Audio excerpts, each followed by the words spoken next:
Hello मेरे प्यारे दोस्तों, आप सभी को मेरे यूट्यूब चैनल कहानी का खजाना में स्वागत करती हूँ। आई होप आप सभी लोग खुश होंगे, स्वस्थ होंगे। चलिए दोस्तों, आज आप सबको मैं एक नई कहानी सुनाती हूँ। मेरा नाम रोहित है। उस दिन बहुत बारिश हो रही थी। मेरा चाय पीने का बड़ा दिल कर रहा था, पर दूध खत्म हो गया था। मेरा दूध वाला दूध लेकर नहीं आया था, इसलिए मैंने सोचा कि क्यों ना पड़ोस वाली आंटी से एक कप दूध मांग लूं। दोस्तों, मेरे पड़ोस में एक आंटी रहती थी जो अभी कुछ दिन पहले ही आई थी। वह दिखने में बहुत गोरी और हॉट लगती थी। उनको देखता हूँ तो बस देखता ही रहता हूँ। दोस्तों, थोड़ा सा समय निकालकर इस कहानी को अंत तक जरूर सुने। दोस्तों, आप लोग चैनल को सब्सक्राइब करना भूल जाते हैं। दोस्तों, आप सबसे रिक्वेस्ट है कि चैनल को एक सब्सक्राइब करें और वीडियो को एक लाइक करें। दोस्तों, आप लोगों की एक लाइक और सब्सक्राइब से बहुत ही मोटिवेशन मिलती है कि हम ऐसे ही कहानियां आप सबके समक्ष प्रस्तुत कर पाएं। दोस्तों, हम बहुत ही मेहनत से कहानी लिखते हैं। आशा करती हूँ कि यह कहानी आप सबको पसंद आएगी। चलिए अब कहानी में आगे बढ़ते हैं और आपको यह कहानी सुनाते हैं। मुझे वो हमेशा अपने घर बुलाती रहती थी, पर मैं बहुत शर्मीले किस्म का था, इसलिए उनके घर कभी नहीं जाता था। आंटी के हस्बैंड किसी बड़ी कंपनी में काम करते थे और वह बिजी रहते थे। वह हफ्ते में सिर्फ 2 दिन ही घर आ पाते थे, इसलिए मैं उस बारिश वाले दिन आंटी के घर दूध मांगने चला गया।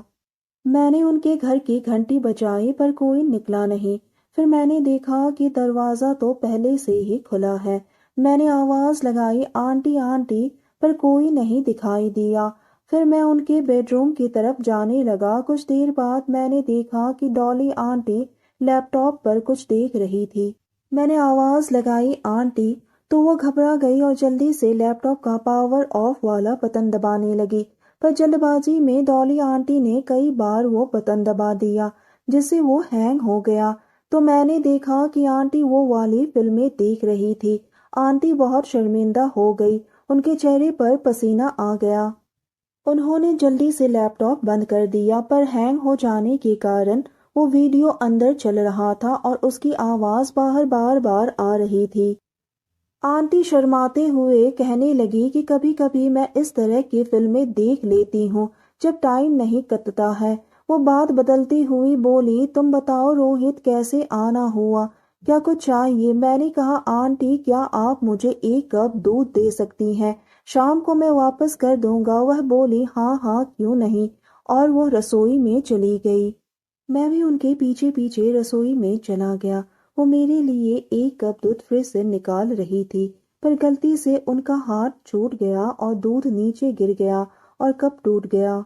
सारा दूध फर्श पर फैल गया। आंटी बोली, ओह ये क्या हुआ, और कपड़े से दूध पोंछने लगी। तभी मैं भी वहां पहुंच गया। वो फर्श पर बैठकर कपड़े से दूध साफ कर रही थी। मैंने पूछा, अरे आंटी, ये क्या हुआ? वो बोली, अरे रोहित, पता नहीं कैसे मेरे हाथ से कप टूट गया और दूध नीचे गिर गया। तो मैं भी रसोई से एक कपड़ा उठा लिया और उनके साथ फर्श पर बिखरा दूध साफ करने लगा। तभी उनका साड़ी का पल्लू नीचे सरक गया और उनके खुले कट वाले ब्लाउज मुझे साफ साफ दिख गया। मेरी नजर सीधा उन पर ही टिक गई। वो तो गजब की खूबसूरत औरत थी। उनका जिस्म भरा हुआ था, वो बिल्कुल जवान थी। उनकी उम्र लगभग 35 साल होगी। उनका फिगर एक मॉडल की तरह था। उनका चेहरा पतला था, उनकी शक्ल मनमोहिनी थी। मैं खुद को रोक नहीं पा रहा था, क्योंकि मैं आज तक इतनी हसीन औरत नहीं देखी थी। तो वो जान गई कि मैं उनको ताड़ रहा हूँ। वो जल्दी से साड़ी का पल्लू उठाकर फिर से अपने कंधे पर डालने लगी। तभी मैंने उनका हाथ पकड़ लिया और अपने मुंह के पास आकर किस कर दिया। मैंने गौर किया कि वो जरा भी गुस्सा नहीं हुई। वो हैरान होकर पूछने लगी, ये सब क्या रोहित? मैंने कहा, आप बहुत खूबसूरत हैं। मैं आज तक आप जैसी हसीना नहीं देखी है। आपको अपने जिस्म को छिपाने की कोई ज़रूरत नहीं है। आपको तो अपने खूबसूरत जिस्म को दिखाना चाहिए। पर आप वो वाले फिल्में क्यों देख रही थी? वो कहने लगी, क्या बताऊं रोहित, मेरे पति तो दिन रात अपनी कंपनी में ही लगे रहते हैं। अपने सेक्रेटरी से वो खूब इश्क लड़ाते हैं। वो ऑफिस में ही उनके साथ वो सब करते हैं और हफ्ते में सिर्फ 1 या 2 दिन ही घर लौटते हैं। میں ادھر پتی کے پیار کے لیے تڑپتی رہتی ہوں اور پتی ہے کہ کسی اور کے ساتھ رہتے ہیں۔ میں نے کہا وہ آپ کو پیار نہیں کرتے ہیں تو کیا ہوا، میں آپ کو پیار کر کے خوش کر دوں گا۔ اور ایک بار پھر سے ان کے ہونٹوں کو چوم لیا۔ وہ ایک دم چپ تھی اور شانت ہو گئی تھی۔ تبھی میں نے ان کو پکڑ لیا اور باہوں میں بھر کر کس کرنے لگا۔ ہم دونوں کچن میں کھڑے ہو کر کس کر رہے تھے۔ میں ان کے گورے چکنے گالوں کو سہلا رہا تھا۔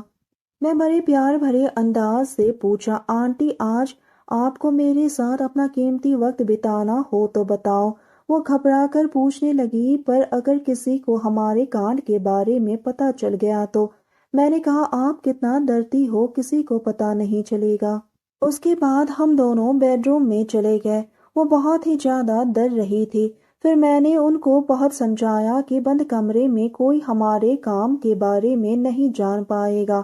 پھر وہ شانت ہو گئی اور آرام سے مجھے اپنے گلے سے لگا لیا۔ وہ بھلے ہی 35 سال کی عورت تھی، پر کسی خوبصورت جوان لڑکی سے کم نہیں لگتی تھی۔ وہ بھی اب دھیرے دھیرے جوش میں آنے لگی اور اپنے 6 گز کے ساڑی کو اتار پھینکی۔ مجھے اچھی طرح سے معلوم ہو گیا کہ وہ اب الگ ہی موڈ میں آ گئی ہے۔ وہ بہت ہی گوری اور ادبھت خوبصورت تھی۔ میں تو بالکل للچا گیا تھا اور میں نے ان کو اپنی باہوں میں کس لیا تھا۔ میں سوچ رہا تھا کہ چلو آج دودھ مانگنے میں بڑی قسمت سے ڈالی آنٹی کے گھر آ گیا، چلو دودھ کے بہانے وہ سب بھی مل جائے گا۔ میں سوچ لیا تھا کہ آج میں ان کی ہر خواہش پوری کر دوں گا اور ان کو اپنے پیار سے اتنا خوش کر دوں گا کہ وہ مجھے روز گھر بلائے گی۔ دھیرے دھیرے میں ان پر حاوی ہوتا جا رہا تھا۔ مجھے بہت ہی آنند آ رہا تھا۔ وہ بھی مچل اٹھی، انہیں بھی بہت اچھا لگ رہا تھا۔ میں تو بس انہیں دیکھ کر پاگل ہو گیا تھا۔ اب میں نے بھی دھیرے دھیرے اپنا کام کرنا شروع کیا۔ وہ بھی میرا ساتھ دے رہی تھی۔ ہم دونوں تو ایک الگ ہی دنیا میں تھے۔ انہوں نے مجھے اپنے دونوں ہاتھوں سے پکڑ لیا اور میری گالوں کو چومنے لگی۔ آج بڑی قسمت سے وہ مجھے مل گئی تھی اور وہ بھی انہی کے گھر میں۔ ان کے منہ سے مدھر دھونی نکلنے لگی، جس کی وجہ سے مجھے ان پر کچھ زیادہ ہی پیار آ گیا اور میں ان کے ماتھے کو چوم لیا۔ ہم دونوں ہی پسینے سے بھیگ گئے تھے اور کچھ دیر بعد میں شانت ہو گیا۔ وہ مجھے اپنے ہسبینڈ کی طرح پیار کرنے لگی۔ اب وہ مجھ سے پوری طرح سے خوش ہو گئی تھی اور مجھے اپنا ماننے لگی تھی۔ اب میں ہر روز ان کے گھر جاتا ہوں اور ان کے ساتھ بیٹھ کر اپنا ہنسی مذاق والا سمے بتاتا ہوں، جس سے ہم دونوں کا اکیلا پن دور ہو جاتا ہے اور ہم دونوں ہی بہت خوش ہو جاتے ہیں۔ تو دوستو، یہ کہانی سننے کے بعد آپ سب کی کیا رائے ہے؟ ہمیں کامنٹ کر کے ضرور بتائیے اور ساتھ ہی اس ویڈیو کو ایک لائک کرے، چینل کو ایک سبسکرائب کرے اور نوٹیفیکیشن بیل کو بھی ضرور دبائے تاکہ اگلی اپڈیٹ سب سے پہلے آپ کو ملے۔ دوستوں، آپ کی ایک لائک اور سبسکرائب سے بہت ہی موٹیویشن ملتی ہے کہ ہم ایسے ہی کہانیاں آپ سب کے سمکھ پرستت کر پائیں۔ آپ سب نے اپنا قیمتی سمے نکال کر اس ویڈیو کو سنا، اس کے لیے آپ سبھی کو دھنیہ واد کرتی ہوں۔ دھنیہ واد دوستوں۔